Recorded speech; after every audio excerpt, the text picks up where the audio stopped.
Teddy and I had been working at Disneyland for years. The two of us had seen hundreds, if not thousands, of young cast members come and go, heading off to college or to better jobs and brighter futures. Meanwhile, the two of us stuck around and became a running joke to some of the younger employees, since we were never promoted to management.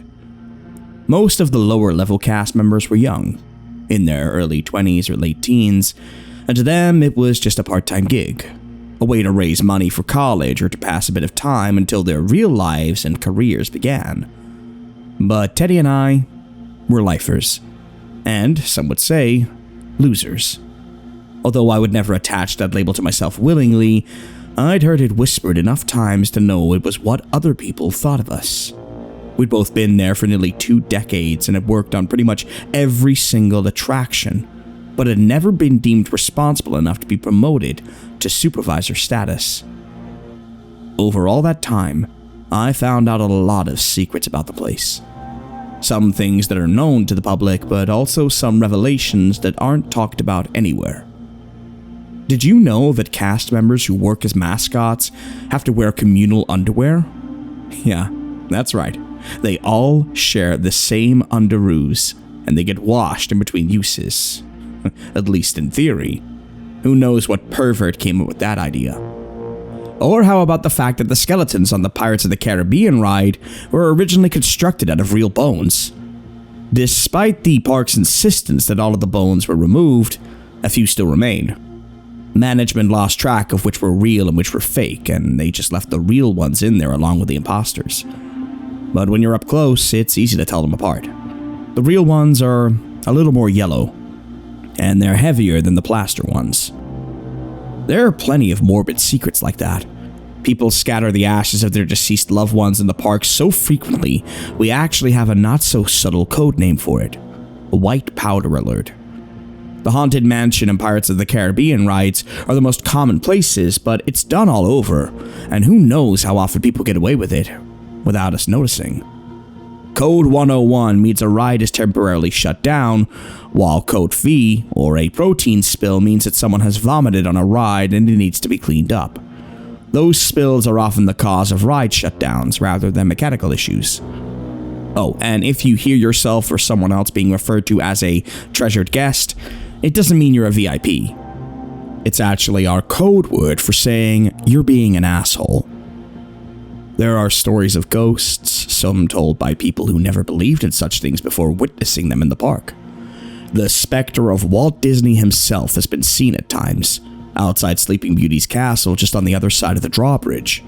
Or sometimes he's seen at night, just outside his old apartment on Main Street, where occasionally you might smell a whiff of cigarette smoke, despite the fact that such things are banned inside the park. Walt and his family once lived there so they could spy on visitors and listen to their opinions about the park. They would eavesdrop on their conversations from the second-floor apartment, just above street level. George, a dead electrician, supposedly haunts the Pirates of the Caribbean ride, and every morning cast members must call out, "Good morning, George," at the start of the day. Otherwise, the ride will mysteriously have issues all day long. Unexpected shutdowns and other strange occurrences are commonplace if George isn't given his proper morning greeting. And have you heard about how the animatronics in It's a Small World run all night long? Yep, those rumors are true too. In fact, quite a few of the lifelike robots stay in motion 24/7, even throughout the lockdowns and park shutdowns a couple years back. If you ask management about this, they'll tell you it's because the attractions are cheaper to maintain this way. They break down less frequently if they're in constant motion. That's the excuse we get, anyways. But I've come to realize that there might be a far more terrifying reason for this. Something so disturbing and twisted that I wouldn't have thought it possible if I hadn't witnessed it for myself. Teddy and I were on our lunch break when we found the storage room. We were looking for somewhere private since Teddy had brought a bit of homegrown greenery and his favorite piece of glassware that day. The park has miles and miles of tunnels crisscrossing underneath it, and Teddy and I had explored most of the labyrinth over our years of service. Like everything in the park, there was a stupid nickname for these underground tunnels. They'd been dubbed utilidors by some management type in the distant past. Most of the cast members just called them the tunnels, and they were so vast that we often used golf carts to get from one end to the other. There were odd dead ends, and some tunnels seemed to intentionally lead to nowhere. We were currently in one such useless utilidor when we noticed an odd-looking door which appeared to be at least half a century old, if not more. It had a rusted placard hanging on its surface which read, "Obsolete animatronic storage." Hey, didn't there used to be a vending machine here? Teddy asked. "Who cares? Let's see if it opens. We've only got 20 minutes left," I said, looking at the time on my cell phone. The doorknob turned in my hand and the two of us went inside. I looked for a light switch on the wall to my right, but I didn't find one. It was pitch black and impossible to see anything. Using the flashlight on my cell, I cast a beam of light around the room, trying to see what kind of space we were in. There were people-shaped forms all around us, draped in tarps and tablecloths. The room was as long as a football field, but it was narrow, only about 15 feet across. Creepy, Teddy said, taking the words right out of my mouth. Well, I guess it did say this was animatronic storage. These must be really old. He wandered away from the door and it clicked shut behind him. Something about that made me nervous, but I ignored the feeling. The door had been unlocked and that meant we'd be able to get out again. Still, I reached for the doorknob to check it. My hand was about to touch the polished brass when Teddy called out, making me jump. Whoa, check this out, he said, sounding excited. I left the door, turning around to see what he was looking at. He had his cell phone flashlight on now as well, and was lifting up one of the tarps to look at what was underneath. Man, this thing's freaky looking. He pulled the tarp all the way off and I saw what he meant. The thing hidden underneath was very creepy. It had the goateed face of a young man, but the ears and nubby horns of a goat, looking far too real. Its lower half looked like it also belonged to a goat. The thing reminded me of a satyr. Those drunken, lustful half-goat gods from Greek mythology. I tried to figure out why it was making me feel so uneasy, and I realized it was the eyes. They were too lifelike, far more real than the animatronics out in the park. And the look of the skin, the way it reflected the light and everything about it. It looked like this was a real creature. Or, more likely, a man who had been sewn to the body of a goat in a very thorough way, making the seams blend together perfectly. Teddy was already moving on to the next one, looking under another tarp. He left me alone with this one, and I looked back down at it as I let go of the cover and let it fall over its face again. Flinching backwards, I nearly screamed, as I could have sworn the eyes of the thing were looking up at me just as I dropped the tarp over its face again. My heart was beating fast now, and I tried to tell myself it was just a trick of the light, or that the eyes had been looking up that way the whole time and I just hadn't noticed. "We need to go," I heard myself say, but Teddy wasn't listening. Holy shit, this one's even more jacked up. Dude, you gotta check this out. I opened my mouth to say, "No, let's get out of here," but the words caught in my throat. The satyr creature under the tarp was clearly moving now. Its head was still draped in the plastic sheet, but I could see it turning up to look at me, as if its gaze could penetrate through the tarp. "Dude, come check this out," Teddy was saying, pulling the next sheet off and dropping it to the floor. I saw what he was referring to, my eyes drawn to it despite my terror of the draped creature just in front of me. This one was tall, standing nearly 10 feet. It had one large eye instead of two. Man, whoever made these things was tripping on acid or something. Look at this. It's like they jacked an eyeball from an elephant and stuffed it in some dude's forehead. I think they were trying to make a cyclops.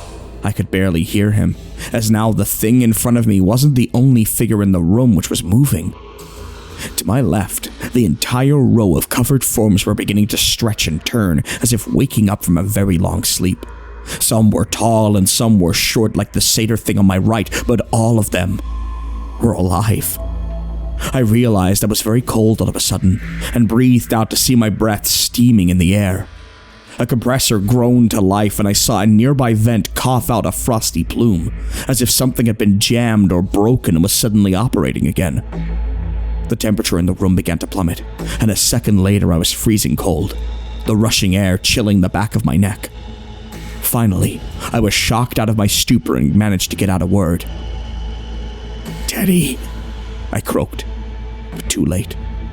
The giant Cyclops' hand shot out and grabbed my friend by the throat. It lifted him up into the air while his legs kicked and his arms thrashed, trying to break its grip.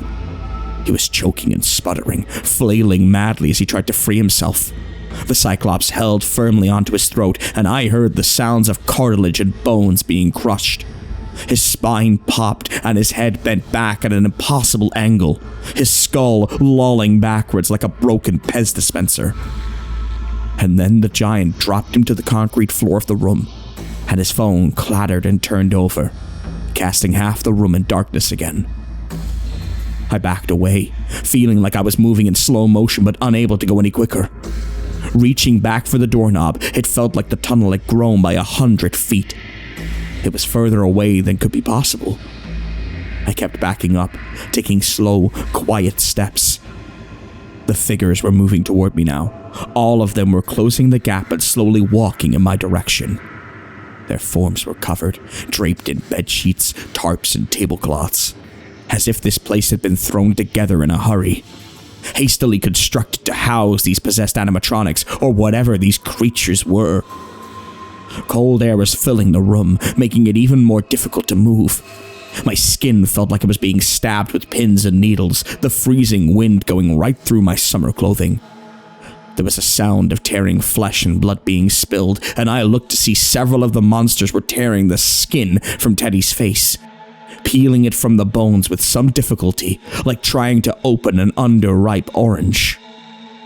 The worst part was, it looked like he was still alive. He was opening his mouth and closing it like a fish out of water, his eyes wide open, as if he would be screaming if he were capable of it. I tried to tear my eyes away from this but could not, and found myself staring at him as they took the flesh from his face. I backed up hard into something and realized it was the door. In the darkness, I felt for the doorknob behind me but couldn't find it. The creatures were still moving toward me, all of their faces covered by the sheets, except for the massive Cyclops which had killed my friend. Its one huge eyeball was fixed on me, and it moved in lockstep with the other creatures, as if they all shared one hive mind. As they approached, a few stepped on each other's coverings, tearing them away and revealing their hideous faces. I saw a woman's upper body sewn onto the legs of a deer, and a man with the hindquarters of a bull, their faces full of mute anger. My hand groped for the doorknob desperately, and after several long moments it settled on the smooth brass. It was so cold, almost frozen. I spun around, expecting the doorknob to turn easily again, but this time it was stuck. I couldn't tell if it was locked or frozen solid, but either way, it wouldn't budge. Feeling like there would be icy hands around my throat at any second, I was too terrified to turn around. I heard the sounds of shuffling feet moving closer, the icy wind blowing through my clothes and raising goosebumps on my skin. I began to pound against the door with my fists, banging on it as hard as I could as I screamed for help, pleading for someone to save me. "Help! Open the door!" I yelled at the top of my lungs. The corridor we entered from was a dead end, rarely used by anyone. Of course, this door would be locked from the inside, I thought to myself. Who would offer an escape to these animatronic demons? If they ever had been imbued with any form of failsafe, it was long out of commission and useless. These creatures had no mercy and no respect for human life. They wanted blood and fresh faces to create more of themselves. To raise an army of undead, robotic soldiers. Manic thoughts were racing from my head as I tried to think of another way out. There had to be something, some other way. I turned around, hoping for some other exit to present itself. But instead, I just saw hundreds of shrouded forms stepping closer until they were just a few feet away.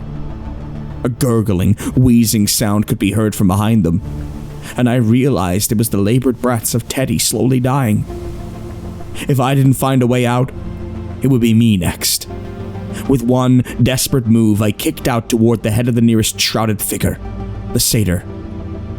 My foot connected with its face, and as it did, the entire crowd fell back a step, as if hurting one of them would hurt them all.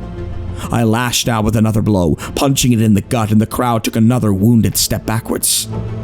I used the newfound space to my advantage and took a short running start towards the door. Kicking it hard with my boot, I connected squarely with the spot beside the doorknob. It rattled in the frame, but it didn't budge. Taking a quick look back over my shoulder, I saw the crowd of animatronic creatures were now coming at me again with renewed anger. They looked furious at me for assaulting one of them and apparently injuring it. The satyr was slumped forward, its joints making creaky noises as it made its way towards me, its movements jerky and disorganized. I kicked the door again, harder this time, using every ounce of force I could muster. I heard something splinter and break, but it still didn't budge. Icy hands gripped my throat from behind, and I threw an elbow backwards to try and break free. It connected with whatever had grabbed a hold of me, but didn't let go. Instead, its grip tightened, choking me and squeezing my throat until I couldn't breathe. I let out another strangled cry for help, but no sound came out this time. The grip on my windpipe was making it impossible to call out.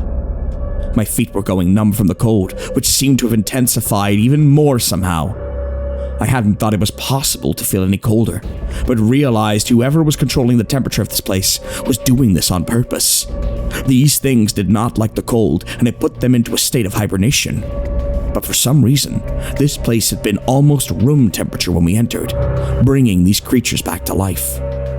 With one more desperate effort, I lifted my leg and kicked as hard as I could, my heel connecting with the door just beside the latch. Something shattered and broke loudly, and the door swung open on its hinges. The momentum brought me forward, and I found myself tumbling back into the corridor. Whatever had grabbed a hold of me from behind came with me, the icy hands frozen around my neck. As I landed, the thing's fingers broke off like icicles, shattering on impact. The shrouded creature was writhing on the floor, looking as if it wanted to get up to chase me, but wasn't quite capable of it yet. It was still too cold. I stumbled to my feet and ran from there, not really thinking about my mistake until I was far away from that spot. When it occurred to me what I had done, it was too late. I had let those things out. I'd opened the door, freeing them, and I had allowed the warm air inside so they could come back to life and escape. I was too terrified to stay in the park. I went home immediately without saying a word to anyone, then called my boss and told him I was sick with a stomach flu. I apologized, saying I'd been throwing up in the bathroom and didn't want to cause a code V while on stage. He told me that was okay, since he knew I was a dedicated employee, a trusted cast member who had been with the park for years. But he did ask if I'd seen Teddy, and I had to lie and tell him no. I'm supposed to go back to work tomorrow, for the first time since all this happened. The worst part about it is, nobody has reported Teddy missing. His family hasn't called to say anything either. It's almost like none of it ever happened, except I've got the marks around my neck, the bruises that prove I didn't imagine it. I just got a strange text from Teddy's cell phone number. See you at work tomorrow, buddy. It said, accompanied by a mouse emoji. Me and some other cast members have a big surprise for you.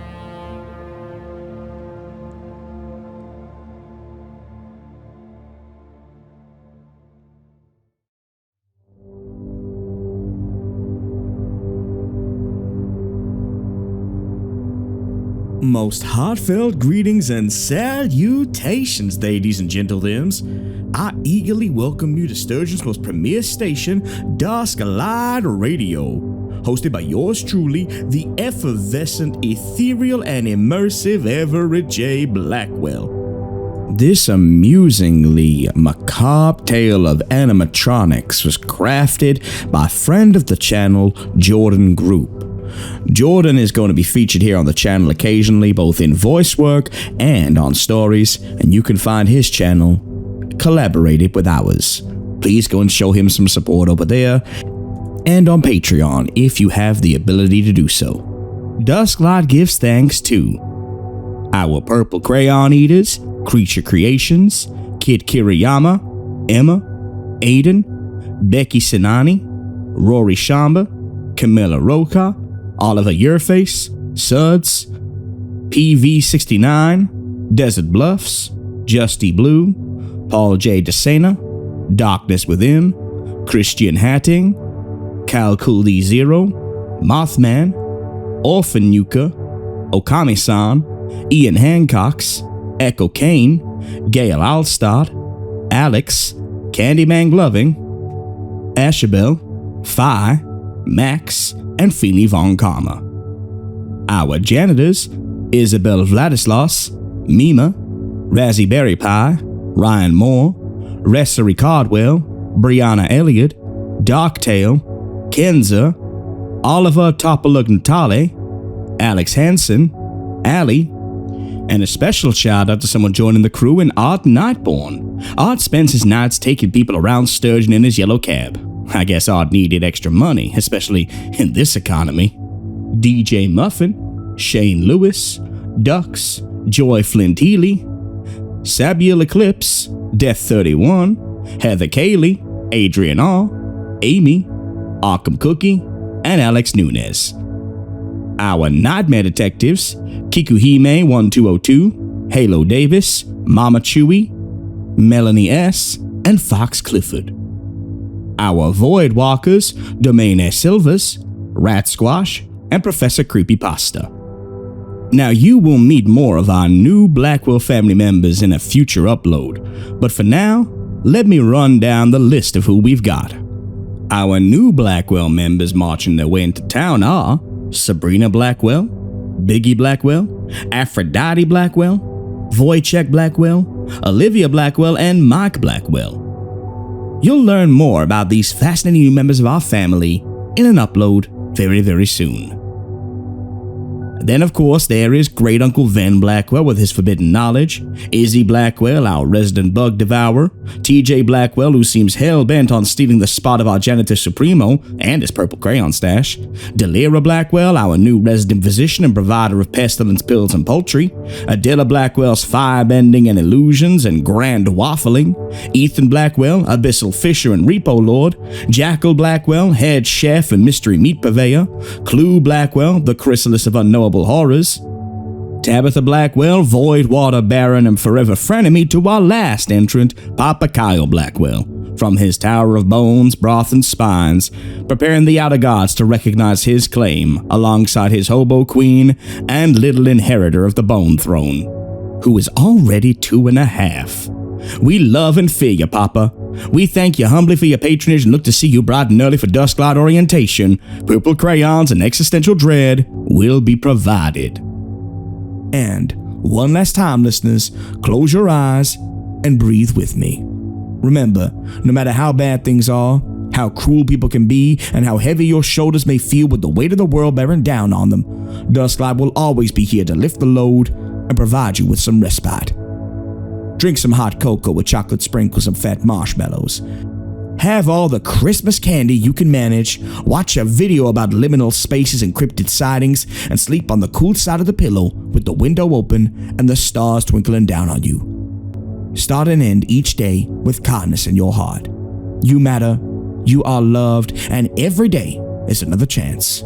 I'll see you again when the sun sets and dusk enters the station.